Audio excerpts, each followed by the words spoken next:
Hello students, आज हम बात करने वाले हैं आइगन फलन और आइगन मानों की। भाई हमें इसकी ज़रूरत पड़ने वाली है आगे। तो आपके जो आइगन फलन और आइगन मान क्या होते हैं हम इसको डिस्कस कर लेते हैं। तो eigen function and eigen value, eigen function and eigen value क्या होते हैं आइगन फंक्शन, हम इसको डिस्कस करते हैं। तो यहाँ पर अगर हम यहाँ कोई भी अपन एक ऑपरेटर ले लें, ए केप, ये ए ऑपरेटर है। जब इसको किसी फंक्शन पर ऑपरेट किया जाता है तो हमें रिजल्टेंट ये वही फंक्शन हमें फिर से मिल जाता है। यदि किसी ऑपरेटर को किसी फंक्शन पर ऑपरेट करने पर हमें वही फंक्शन फिर से मिल जाता है और साथ में किसी एक कांस्टेंट क्वांटिटी का मल्टीपल हो जाता है। तो इस ऑपरेटर के रेस्पेक्ट में ये जो ए है ना आपका, इसको अपन बोलते हैं आइगन वैल्यू, और ये जो आपका साई है ये साई कहलाता है आपका आइगन फंक्शन। ये आपका आइगन फंक्शन इसमें बन जाता है,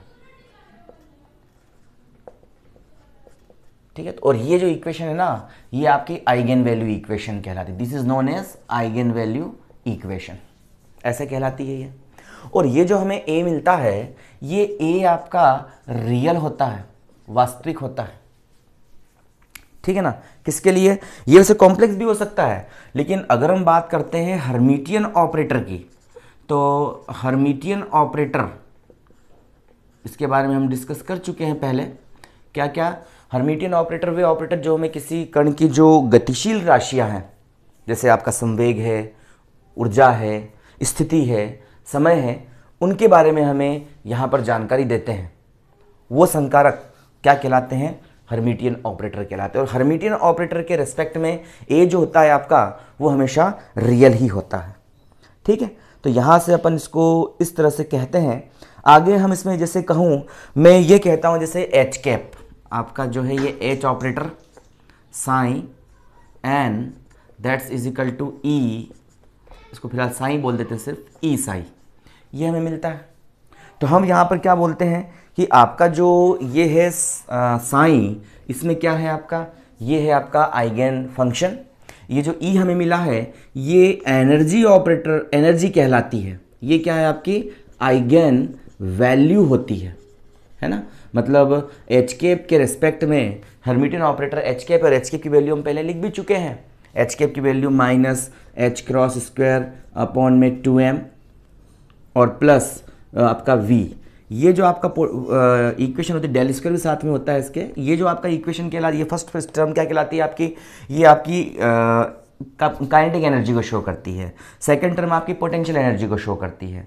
जब हम किसी साइन फंक्शन पर जब इस हर्मिटियन ऑपरेटर को ऑपरेट करते हैं तो हमें यहाँ पर एनर्जी की यहाँ पर आइगन वैल्यू मिलती है। और इस एनर्जी, चूंकि एनर्जी की बात कर रहे हैं और एनर्जी की एक या एक से अधिक वैल्यू हो सकती है, एनर्जी है मोर देन वन वैल्यू, तो इसीलिए अपन यहाँ पर क्या बोलते हैं कि इस एनर्जी की यहाँ पर जब हर्मिटियन ऑपरेटर को अपन किसी फंक्शन को ऑपरेट करते हैं तो हमें वापस से वो फंक्शन मिल जाता है। मतलब ये आइगन फंक्शन होता है और इसके संगत एनर्जी की हमें कई वैल्यूज़ यहाँ पर मिल सकती है। हमें एक से अधिक वैल्यू यहाँ पर इसकी फाइंड आउट हो सकती है, ठीक है ना। भिन्न भिन्न मान हमें इसके प्राप्त हो सकते हैं। इसीलिए इस ऑपरेटर को अपन इस रूप में भी लिख सकते हैं, ऐसे, और इस तरह से अपन जो है इसको इस तरह से लिख सकते हैं, ठीक है ना। मतलब आपके जो है, और आइगन वैल्यू भी कितनी होती है आपकी, एन में यहाँ पर लिख सकता हूँ। एन आइगन वैल्यू मिल जाती है मुझे इस साइन ऑपरेटर के एस्पेक्ट में। जब मैं हर्मिटियन ऑपरेटर को एन यहाँ पर फंक्शंस पर ऑपरेट करता हूँ तो मुझे ई एन जो है एन टाइप्स के यहाँ पर मिल जाते हैं। बहुत सारी मुझे एनर्जी वैल्यूज़ यहाँ पर मिल सकती है। तो इस प्रकार से अपन यहाँ पर इसको हर्मिटियन ऑपरेट करते हैं। जैसे मैं इसको एज ए एग्जाम्पल मैं एक ऑपरेटर ले लेता हूँ, तो ए केप आप जो है इसको साई पर ऑपरेट करते हैं, साई आर वेक्टर ले लेता हूँ मैं इस पर इसको ऑपरेट करता हूँ इस फंक्शन को। तो यहाँ से क्या होता है, और आर की जगह मैं इसको अगर यूनि डायरेक्शन कर लूँ तो यूनि डायरेक्शन में क्या होगा आपका एक्स होगा। और जब मैं इसको ऑपरेट करता हूँ तो यहाँ पर जो साई एक्स है ना, ये साई एक्स मैंने लिया है यहाँ पर ई की पावर के रूप में लिया है, और ई की पावर कहा है मैंने इसको जो है यहाँ पर ए एक्स, ठीक है ना। तो ई की पावर ऑफ ए एक्स कहा है इसको मैंने, यहाँ पर जब मैं इसको ऑपरेट करूँगा इस ऑपरेटर को, और ऑपरेटर डेल जो ए कैप है, ये ए कैप ऑपरेटर आपका क्या है, डेल अपॉन डेल एक्स है, ये ऑपरेटर है आपका। और कौन सा ऑपरेटर है, ये एक हर्मिटियन ऑपरेटर है, क्योंकि ये पोजीशन को रिप्रेजेंट करता है। तो जब मैं इसको ऑपरेट करूँगा इस e की पावर ऑफ ए एक्स पे, तो यहाँ से मुझे क्या मिलेगा, यहाँ से मुझे यही फंक्शन फिर से मिल जाएगा e की पावर ऑफ ए एक्स, और यहाँ से मुझे a से क्या हो जाएगा, मल्टीपल, मतलब a साई x मुझे मिल जाएगा। तो आपका साई x क्या कहलाएगा, ये आइगन फंक्शन कहलाएगा, और ये a जो है ये आपकी आइगन वैल्यू कहलाएगी। तो इस प्रकार से अपन यहाँ पर आइगन वैल्यू को रिप्रेजेंट करते हैं।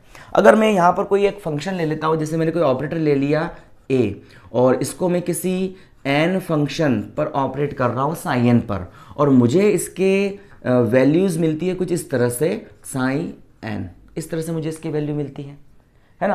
अगर मैं किसी फंक्शन को, अगर मैं किसी ऑपरेटर को किसी फंक्शन पे ऑपरेट करता हूँ और मेरे पास जो है आइगन वैल्यू मिलती है एन और साई एन मिलता है मुझे जो है यहाँ पर आइगन फंक्शन, तो इस कंडीशन में अगर मैं यहाँ पर एक ही आइगन फंक्शन के लिए मुझे एक से अधिक आइगन वैल्यूज मिलती है, या ये कह दूं कि एक ही आइगन वैल्यू के लिए मुझे एक से अधिक आइगन फंक्शन मिलते हैं, मतलब मैं आइगन फंक्शन, हर बार मैं आइगन फंक्शन ऑपरेट कर रहा हूं और हर बार अलग अलग आइगन फंक्शन के लिए मुझे यही आइगन वैल्यू मिलती है। मतलब जैसे मैं अलग ले लूं साई एन वन पहला eigen function, psi N two दूसरा eigen function, dash dash dash. जब मैं इस ऑपरेटर को इन सब फंक्शन पे ऑपरेट करूंगा और हर बार मुझे एक ही आइगन वैल्यू मिलती है, तो इस कंडीशन में हम कहते हैं कि आपका जो यहाँ पर आइगन फंक्शन है वो कैसा है, आपका डीजनरेट है। डीजनरेट यहां पर हो जाता है और यही प्रॉपर्टी कहलाती है आपकी डीजनरेसी। डीजनरेसी ये प्रॉपर्टी कहलाती है। मतलब कहना क्या है कि अगर मैं किसी यहां पर फंक्शन है और अलग अलग फंक्शन पर मैं बार बार ऑपरेटर को ऑपरेट करता हूं और हर बार मुझे क्या मिल जाती है, यहां पर डिफरेंट फंक्शन के लिए हर बार आइगन वैल्यू मुझे वही फाइंड आउट हो रही है। जैसे मैं ऑपरेटर को ऑपरेट करता हूं यहां पर, जैसे साई एन पर ऑपरेट किया तो यही फंक्शन मिला और आइगन वैल्यू मुझे मिल गई एन। फिर मैं इसी ऑपरेटर को दूसरे फंक्शन साई एन टू पर ऑपरेट करता हूं तो अगेन मुझे आइगन वैल्यू मिलती है ए एन इस दूसरे फंक्शन के लिए, डैश डैश डैश। तो इस प्रकार से मैं कहता हूं कि इस कंडीशन में जो हम यहाँ पर जो है आपका आइगन, ये जो आइगन वैल्यू होती है ये अपभ्रष्ट कहलाती है, आपकी डीजनरेट कहलाती है। ये जो आइगन वैल्यू है ये डीजनरेट आइगन वैल्यू है और ये जो प्रॉपर्टी कहलाती है आपकी डीजनरेसी कहलाती है। तो इस प्रकार से अपन इस डीजनरेसी प्रॉपर्टी को यहाँ पर डिफाइन करते हैं। और यहाँ पर एक चीज़ हमें ध्यान रखने वाली बात है कि ये जितने भी आपके जो फंक्शंस है ना, ये एक दूसरे से क्या है, लीनियरली इंडिपेंडेंट है। लीनियरली इंडिपेंडेंट फंक्शन होते हैं सारे, ये आपको यहां पर ध्यान रखना है। इंडिपेंडेंट फंक्शन होते हैं सारे के सारे। मतलब हम कभी इस फंक्शन को psi N one plus psi N two plus psi n three, है ना, इस टर्म में हम नहीं लिख सकते, और लिख भी देंगे तो ये एक दूसरे के साथ लीनियरली डिपेंडेंट है। और जो हम जिसकी बात कर रहे हैं, जिस डिजनरेसी की, उसमें भले ही हमें आइगन फंक्शन तो वापस से मिल जाएगा मुझे इसके लिए कॉमन निकालने पर, ये आपका आइगन फंक्शन एन मिल जाएगा, लेकिन यहाँ पर ये हम डीजनरेसी की डिग्री नहीं बता पाएंगे। यहाँ डीजनरेसी की डिग्री क्या होती है, तो डीजनरेसी की डिग्री होती है कि यहाँ पर मैं कहता हूँ कि यहाँ जितने हमें स्वतंत्र आइगन फलन मिल जाते हैं, जैसे मैं कहता हूं कि इसी आइगन वैल्यू के लिए जैसे मेरे पास में फिलहाल अभी मेरे पास में दो स्वतंत्र आइगन फलन है, दो इंडिपेंडेंट आइगन फलन है। मैंने कहा इंडिपेंडेंट होने चाहिए लीनियरली। अगर मैं ऑपरेट करता हूं इसको इसके ऊपर और इसको इसके ऊपर, तो इसी आइगन वैल्यू के लिए मुझे दो डिफरेंट आइगन फंक्शन मिल जाते हैं जो एक दूसरे से लीनियरली इंडिपेंडेंट होते हैं। तो यहां पर इस आइगन फंक्शन की डिग्री क्या होगी, आपकी 2 होगी। अगर मैं तीसरा ऑपरेटर इसी ऑपरेटर पर मैं तीसरे फंक्शन को ऑपरेट करता हूं और ये फंक्शन भी क्या है आपका, लीनियरली इंडिपेंडेंट है, सारे एक दूसरे से लीनियरली इंडिपेंडेंट है। तो इस कंडीशन में कह सकता हूं कि हर बार आइगन फंक्शन आइगन वैल्यू मुझे सेम मिल रही है। तो यहां पर 1 2 3, तो यहां पर इस आइगन फंक्शन आइगन वैल्यू की जो डिग्री होगी वो कितनी होगी, 3 होगी। हम इसको इस एडिशन के रूप में भी लिख सकते हैं। अगर एडिशन के रूप में लिख देंगे तो हम यहां सबको लिख करके एक साथ साई बराबर ऐसा कंप्लीट करके, तो अपन इस एन को इसमें से कॉमन निकाल के इसको अपन ऐड कर सकते हैं। But these function are not linearly independent. मैं इसको साई तो कह सकता हूं, मैं बिल्कुल कह सकता हूं कि साई आपका फंक्शन है और जिसके संगत आपका जो आइगन वैल्यू वो कितनी है, an है। लेकिन अब अपन यहां पर इसके डिग्री को बिल्कुल कंसीडर नहीं कर सकते। यहां पर हम कह सकते हैं डिग्री 3 है, लेकिन यहां पर तो आपका फंक्शन एक ही हो गया, तो आप इसकी डिग्री कैसे बता पाओगे? तो इसका मतलब ये है कि इसको हमें इस टर्म में नहीं लिखा जा सकता है। हम कभी sin n1 sin 2 sin 3 को sin के इक्वल नहीं लिख सकते, और भले ही लिख भी देंगे तो हम कह देंगे कि इसके लिए आइगन आपकी जो वैल्यू वो कितनी है, an है, और ये आपका डीजनरेट है ये फंक्शन, पर हम डीजनरेसी की डिग्री यहां पर बिल्कुल भी नहीं कह पाएंगे। तो यहां पर अपन डीजनरेसी की डिग्री नहीं बता पाएंगे, ये आप लोगों को ध्यान रखना है। तो जब यहाँ पर किसी एक फंक्शन के लिए हमारे पास में डिफरेंट आइगन वैल्यूज, आइगन एक वैल्यू के लिए अपन ऑपरेट करते हैं, तो एक आइगन वैल्यू के हमारे पास डिफरेंट आइगन फंक्शन आते हैं, तो इस कंडीशन में अपन क्या कहते हैं कि ये आपका आइगन वैल्यू ये डिजनरेट है, और ये प्रॉपर्टी डिजनरेसी कहलाती है। एक आइगन फंक्शन के लिए एक आइगन वैल्यू के लिए जितने आइगन फंक्शन हमें मिल जाते हैं वो उसकी डिग्री कहलाती है। जैसे मेरे पास 3 आइगन फंक्शन मिले, sin n1 sin 2 sin 3, उसकी डिग्री कितनी है आपकी 3 है। और सबसे बड़ी बात ये याद रखने की है कि सारे के सारे sin n1 sin 2 sin 3 ये एक दूसरे से लीनियरली इंडिपेंडेंट है, मतलब हम इसको एडिशन के रूप में नहीं लिख सकते, और अगर लिख भी देते तो अपन कहते हैं कि n आइगन वैल्यू और डीजनरेसी भी यहाँ पर बिल्कुल हो सकती है, लेकिन यहाँ पर अपन डीजनरेसी की डिग्री बिल्कुल भी नहीं कह पाएंगे, क्योंकि इनका ये लीनियरली एक दूसरे से इंडिपेंडेंट नहीं है। तो इनका लीनियरली इंडिपेंडेंट जरूरी होता है अगर हम इसकी डीजनरेसी की डिग्री बताना चाहते हैं। तो अगला जो हमारे पास टॉपिक है यहाँ पर, तो यहाँ पर हम कह सकते हैं अगले टॉपिक के लिए, और अगले टॉपिक में हम लिखते हैं यहाँ पर क्वांटम जो आपकी मैकेनिक्स है, इसमें कुछ अपन जो है मौलिक अभिग्रहित यहाँ पर ले लेते हैं। क्वांटम यांत्रिकी के कुछ मौलिक अभिग्रहितों की हम यहाँ बात कर लेते हैं, बिल्कुल जो हमें बहुत काम में आने वाले अभिग्रहित हैं ये, और हम इसको बार बार यूज़ भी करेंगे इन अभिग्रहितों को, क्योंकि ये अभिग्रहित हमारे क्वांटम यांत्रिकी के बेसिक फंडामेंटल पोस्टुलेट्स के रूप में हम इसको यहाँ पर लेंगे। तो फंडामेंटल पोस्टुलेट्स के रूप में अपन यहाँ आइगन इनकी बात कर लेते हैं। तो यहाँ पर भाई दो पोस्टुलेट्स होते क्या हैं, कुछ मौलिक अभिग्रहित होते हैं। भाई हमने इस पूरे चैप्टर में कई तरह की अपन ने जो है आपके फंक्शंस के बारे में पढ़ा, कई तरह की अपन ने प्रॉपर्टीज़ में देखी, हमने प्रोबेबिलिटी करंट डेंसिटी देखी, हमने कुछ फंक्शंस को यहाँ पर लिया और उन फंक्शंस के बेस पर हमने वेव पैकेट आदि की बात करी। तो यहाँ पर इन सब को देखते हुए हमें आगे इनकी बहुत ज़रूरत पड़ती है, तो हम उन सब को देखते हुए, उन सब को लेते हुए हम इसके कुछ फंडामेंटल पोस्टुलेट्स बना देते हैं, जो हमें यहाँ पर बहुत ही काम में आने वाले पोस्टुलेट्स हैं ये। तो इन पोस्टुलेट्स को हम यहाँ बना देते हैं। तो जैसे कि आपका पहला पोस्टुलेट यहाँ पर पोस्टुलेट्स ऑफ क्वांटम मैकेनिक्स, इस क्वांटम मैकेनिक्स के कुछ पोस्टुलेट्स हम यहाँ पर लिख देते हैं जो हमें आगे बहुत काम में आने वाले हैं। तो पोस्टुलेट्स ऑफ क्वांटम मैकेनिक्स की हम बात करते हैं यहाँ पर। तो इसमें सबसे पहला जो पोस्टुलेट्स होता है, इसमें हम कहते हैं कि कोई भी आपका फिजिकल स्टेट है, कोई भी फिजिकल स्टेट की हम बात कर रहे हैं, तो इस फिजिकल स्टेट को अपन एक्सप्लेन करना चाहते हैं, और इसको एक्सप्लेन करने के लिए हम एक फंक्शन को यहां डिफाइन करते हैं। हमने शुरू में बात की है इसकी, वेव फंक्शन इसको अपन कहते हैं, है ना। तो किसी भी फिजिकल स्टेट को, किसी भी क्वांटम यांत्रिकी में किसी भी फिजिकल स्टेट को एक्सप्लेन करने के लिए हम यहां पर एक वेव फंक्शन लेते हैं, और ये वेव फंक्शन इस फिजिकल स्टेट को टोटली एक्सप्लेन करता है। टोटली जो है ये इसको एक्सप्लेन, मतलब ये कह सकते हैं टोटली पूरी तरह से इसको क्या कर देता है, ये साई इस फिजिकल स्टेट को एक्सप्लेन करता है। मतलब हम इस साई की हेल्प से अपन क्या कर सकते हैं, इसकी पोजीशन के बारे में बता सकते हैं, बिल्कुल बता सकते हैं। हम इस साई फंक्शन से हम इसकी एनर्जी के बारे में बता सकते हैं, हम इसके मोमेंटम की बात कर सकते हैं कि इसका मोमेंटम क्या है, क्या मूवमेंट है, इसका मोमेंटम क्या है, उसके बारे में बता सकते हैं। तो इस फंक्शन की सहायता से अपन क्या कर सकते हैं, उस फिजिकल स्टेट को अपन पूरी तरह से एक्सप्लेन कर सकते हैं। किसी भी टाइम टी पर हम पोजीशन निकाल सकते हैं, एनर्जी निकाल सकते हैं, हम जो इसके मोमेंटम की यहाँ पर बात कर सकते हैं। अब ये जो आपका जो फंक्शन होता है, इसके बारे में हम पहले ही कह चुके हैं।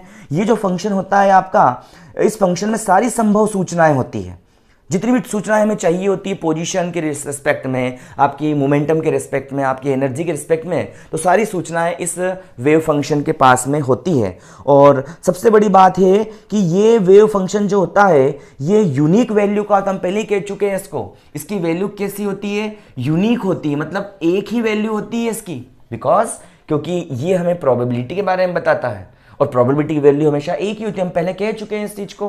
तो एक यूनिक वैल्यू का होता है, साथ ही साथ क्या होता है, ये फाइनाइट होता है। अगर ये इन्फाइनाइट पे पहुंचता है तो इन्फाइनाइट पे पहुंच के इसकी वैल्यू क्या बन जाती है, आपकी 0 हो जाती है, मतलब ये फाइनाइट कैटेगरी का होता है, ठीक है ना। और ये क्या होता है, आपका एक कॉम्प्लेक्स होता है, कॉम्प्लेक्स नंबर होता है ये, है ना, कॉम्प्लेक्स क्वालिटी का होता है ये। तो ये क्या होता है, आपका कॉम्प्लेक्स होता है। और सबसे बड़ी बात कि ये कंटिन्यूअस होता है, हम पहले कह चुके हैं इसके बारे में, काफी अच्छे से एक्सप्लेन किया था मैंने इस चीज को। कंटिन्यूअस ये जो होता है आपका कंटिन्यूअस था, कहीं से भी ब्रेक नहीं होता, है ना, मतलब इसकी एक ही वैल्यू होती है। अगर अपन यहाँ बात कर लें कि आप आर डिस्टेंस ले लो, साई ले लो, तो ये इस तरह से आपका वेव पैकेट चलता है, ग्रुप वेव की बात करी थी हमने। तो इस पोजीशन पे इसकी वैल्यू ये है साई की, इस वाली पोजीशन पर अगर हम बात करें इसकी वैल्यू ये है। ऐसा कभी भी नहीं हो सकता कि एक ही जगह पर इसकी एक से अधिक वैल्यू हो जाए। तो यूनिक वैल्यू का होता है, फाइनाइट होता है, इनफाइनाइट पे इसकी वैल्यू 0 हो जाती है। अगर फाइनाइट नहीं हुआ तो हम वेव पैकेट को एक्सप्लेन नहीं कर पाएंगे। साथ ही साथ यहाँ पर ये कॉम्प्लेक्स होता है, मतलब इसमें आपका क्या होता है, आयोटा वाली टर्म्स इसमें होती है। और ये कंटिन्यूअस होता है, मतलब बीच में कहीं से भी ये ब्रेक नहीं होता, ऐसा नहीं होता यहाँ पे खत्म हो गया फिर यहाँ से एक नई वेव चालू हो गई ऐसे फिर खत्म हो गया, ऐसा कभी नहीं, मतलब ब्रेक कभी नहीं होता, ये कंटिन्यूअस ही होता है। तो इस प्रकार से इसमें पहली अपन जो यहाँ पर कह सकते हैं कि हम हर फिजिकल स्टेट को एक वेव फंक्शन के द्वारा डिफाइन कर सकते हैं। उस वेव फंक्शन के पास में सारी जानकारी होती है जो जो हमें चाहिए होती है। हम उस वेव फंक्शन की हेल्प से पोजीशन, एनर्जी, मोमेंटम, हम इन सब की बात कर सकते हैं। ये जो वेव फंक्शन होता है ये आपका यूनिक होता है, ये फाइनाइट होता है, और इनफाइनाइट पे पहुंचता है तो इसकी वैल्यू 0 हो जाती है। ये कॉम्प्लेक्स कैटेगरी का होता है और साथ ही साथ क्या होता है, कंटिन्यूअस ये होता है। जैसे अपन यहाँ पर कहें, यहाँ अगर हम इसकी आप मॉड्यूले का स्क्वायर निकाल, जैसे मैंने बोला साइन आर वेक्टर टी, इसके आप मॉड्यूले का मैग्नीट्यूड लेके स्क्वायर निकाल लो, तो ये हमें क्या देता है, उस जगह पर हमें प्रोबेबिलिटी को प्रदान करता है, जिसके बारे में अपन कह सकते हैं इसका कॉम्प्लेक्स कंजुगेट भी होता है, मतलब इसको अपन साइन स्टार की टर्म में भी लिख सकते हैं। तो कॉम्प्लेक्स कंजुगेट भी इस वेव फंक्शन का बिल्कुल होता है। दूसरा ये कहें कि दूसरा पॉस्टुलेट्स है कि ये प्रिंसिपल ऑफ सुपरपोजिशन, सुपरपोजिशन मतलब अध्यारोपण के सिद्धांत को, तो सुपरपोजिशन को क्या करता है, ये बिल्कुल फॉलो करता है। प्रिंसिपल ऑफ सुपरपोजिशन अध्यारोपण के सिद्धांत को ये अच्छे तरीके से फॉलो करता है। अध्यारोपण का सिद्धांत इसके ऊपर लगता है। यदि हमारे पास अलग से अलग वेव फंक्शन है साई 1 और साई 2, तो हम इसको क्या कर सकते हैं, भाई दो वेव चल रही है, एक का वेव फंक्शन साई 1, दूसरे का वेव फंक्शन साई 2, तो हम इसको सुपर पोजिशन करके हम इसको इस टर्म में लिख सकते हैं। क्यों, ताकि हम इसके द्वारा पढ़ने वाले जो भी आपके व्यतिकरण के प्रभाव है, इंटरफेरेंस के इफेक्ट हैं, डिफ्रैक्शन के इफेक्ट हैं, उनके बारे में हम पता लगा सके। क्योंकि यहाँ पर मैंने कहा था वेव पैकेट में क्या होता है, आपकी वेव्स का सुपर पोजिशन होता है, और वेव्स का सुपर पोजिशन होने से ही हमें वेव पैकेट यहाँ पर मिलता है। हमने कहा था भाई आपका जो डी ब्रोगली कहता है कि एक पार्टिकल के साथ में एक ही वेव होती है, लेकिन यहाँ पर अपन ने श्रोडिंजर ने कहा था कि यहाँ पर एक पार्टिकल के साथ एक वेव नहीं होती, उसके साथ बहुत सारी वेव्स यहाँ पर होती है। ये वेव्स के सुपर पोजिशन से क्या बनता है, आपका जो वेव पैकेट बनता है। कुछ जगहों पर आपका सुपर पोजिशन होता है, मतलब इंटरफेरेंस होता है, तो क्रिस्ट से क्रिस्ट मिलता है, कहीं पर क्रिस्ट से ड्रिफ्ट मिलता है, 180 डिग्री पर दोनों मिलते हैं, तो वहाँ पर इंटेंसिटी 0 हो जाती है। और जिन जगहों पर ये कंडीशन होती है वहाँ पर इंटेंसिटी मैक्सिमम होती है, उससे तो हमें वेव पैकेट मिलता है। तो इस तरह से अपन जो है यहाँ पर सुपर पोजिशन के रूल को ये बिल्कुल फॉलो करना चाहिए, ठीक है ना। तीसरा ये है कि प्रत्येक गति की चर, जैसे अपन बात करते हैं प्रत्येक गति की चर डायनामिकल वेरिएबल्स है आपके पास में, जैसे आप कहते हो मोमेंटम, आप कहते हो इसके अंदर जो है पोजीशन, एनर्जी, इसके संगत हमारे पास में एक ऑपरेटर होता है। मतलब प्रत्येक गति की चर, जैसे आपका मोमेंटम है, आपका एनर्जी है, आपका पोजीशन है, ये सब डायनामिकल वेरिएबल्स हैं, गति की चर होते हैं। और इसके संगत क्वांटम यांत्रिकी में हमारे पास में एक ऑपरेटर होता है जिसकी हेल्प से हम उस वेव फंक्शन पर ऑपरेट करके हम जो है उस चीज़ के बारे में, उस क्वांटिटी के बारे में, उस डायनामिकल वेरिएबल के बारे में और अधिक जानकारी को हम फाइंड आउट यहाँ पर कर सकते हैं। तो यहाँ पर हर आपकी जो डायनामिकल वेरिएबल का एक ऑपरेटर होता है। चौथा हम कहें तो यहाँ पर किसी भी भौतिक निकाय के लिए हम क्या करते हैं, केवल एक संकारक के हमें आइगन वैल्यूज प्राप्त होती है। आइगन वैल्यू की बात हम कर चुके हैं। यदि अपन किसी भी यहाँ पर फंक्शन को किसी अगर अपन ऑपरेटर पर ऑपरेट करें तो हमें यहाँ पर कुछ इस अगेन वही वेव फंक्शन मिल जाता है और हमें एक वैल्यू मिलती है जिसे अपन आइगन वैल्यू कहते हैं। इसके बारे में कह चुका हूँ कि यहाँ पर एक आइगन फंक्शन, एक आइगन वैल्यू के लिए बहुत से अधिक आइगन फंक्शन हमारे पास हो सकते हैं और ये आइगन वैल्यू क्या होती है, आपकी यूनिक होती है। ठीक है ना। तो इस प्रकार से अपन आइगन वैल्यू, आइगन फंक्शन की बात कर सकते हैं। अगर अपन किसी भी वेव फंक्शन की बात करें, इससे वर्णित किसी भी फिजिकल स्टेट है उसके हम एक समूह की बात करें तो हम उसके लिए गतिकीय चर ए का मापन करते हैं। मतलब ये आपका कोई डायनामिकल वेरिएबल का ऑपरेटर है और अपन इसको किसी भी फंक्शन पर जब ऑपरेट करते हैं तो उस फंक्शन पर हम ऑपरेट करके क्या कर सकते हैं, हम उसकी औसत मान या एक्सपेक्टेशन वैल्यूज को अपन ले सकते हैं।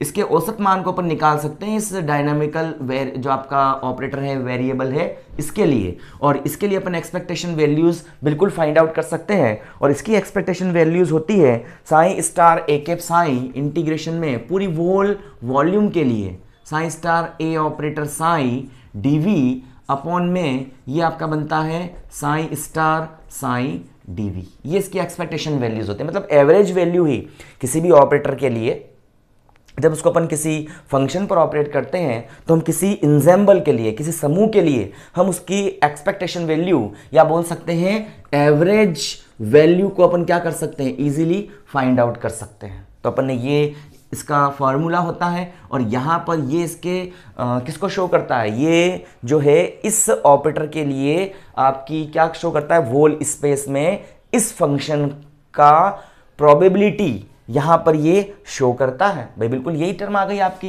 और मैंने कहा था वोल स्पेस के लिए आप जो इसकी मैक्सिमम वैल्यू कितनी होती है, आपकी 1 होती है। जैसे इसकी वैल्यू 1 होती है तो ये क्या बन जाता है आपका, ये जो कह सकते हैं कि ये जो आपका नॉर्मलाइज्ड हो गया है। क्या हो गया आपका वेव फंक्शन नॉर्मलाइज्ड हो गया। अगर उसकी प्रोबेबिलिटी 1 हो जाती है तो ये नॉर्मलाइज्ड हो जाता है और उसको नॉर्मलाइज करके हम इस एक ऑपरेटर को इजीली डिफाइन यहाँ पर कर सकते हैं। ठीक है। तो यहाँ पर इसके लिए कुछ अपन ने वेव फंक्शंस की बात करी थी, कुछ फंडामेंटल अपन ने यहाँ पर दिए थे।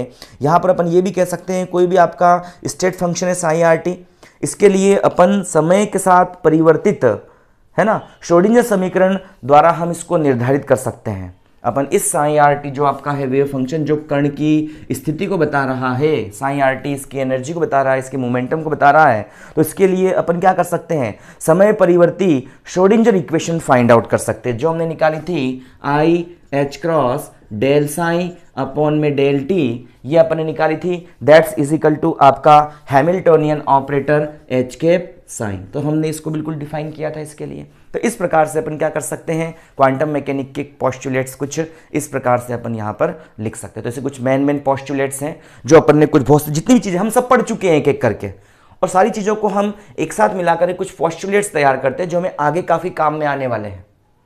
तो इसके लिए पहला पोस्टुलेट फिजिकल स्टेट को ये साई एक्सप्लेन कर सकता है। साई यूनिक होता है, फाइनाइट होता है, कॉम्प्लेक्स होता है और कंजुगेट इसका यहाँ पर बिल्कुल प्रेजेंट होता है और ये कंटिन्यूअस फंक्शन होता है। और इस साई की हेल्प से हम पोजीशन, एनर्जी और मोमेंटम कि हम किसी भी समय पर हम जानकारी को फाइंड आउट कर सकते हैं। सारी जानकारी इस साई के पास में होती है।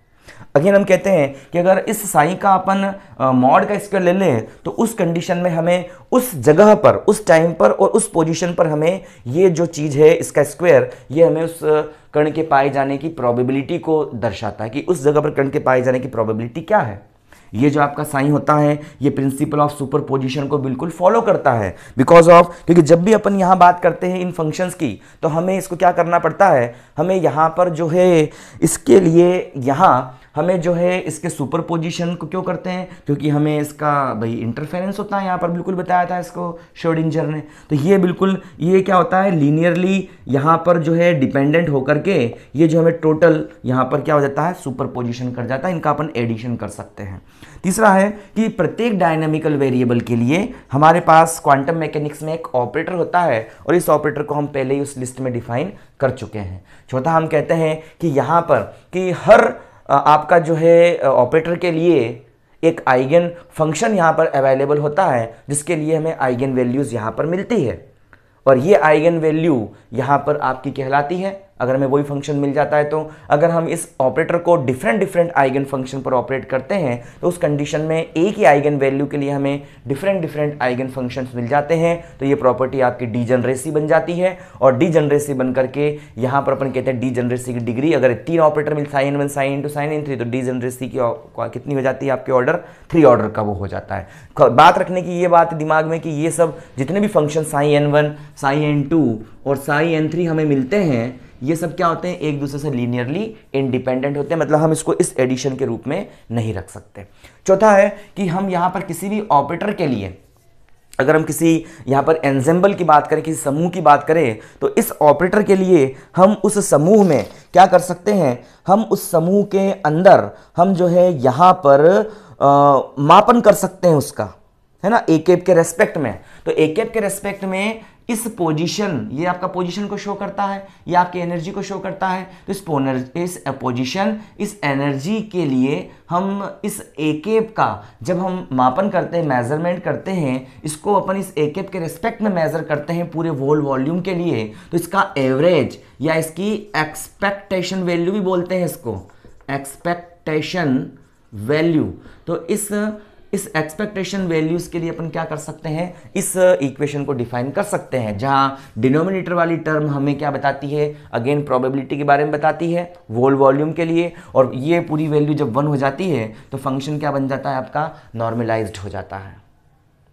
तो नॉर्मलाइज्ड कंडीशन के लिए हम इस ए की एवरेज वैल्यू को फाइंड आउट कर सकते हैं ऑपरेटर की, किसी भी इंसेम्बल के लिए, किसी समूह के लिए।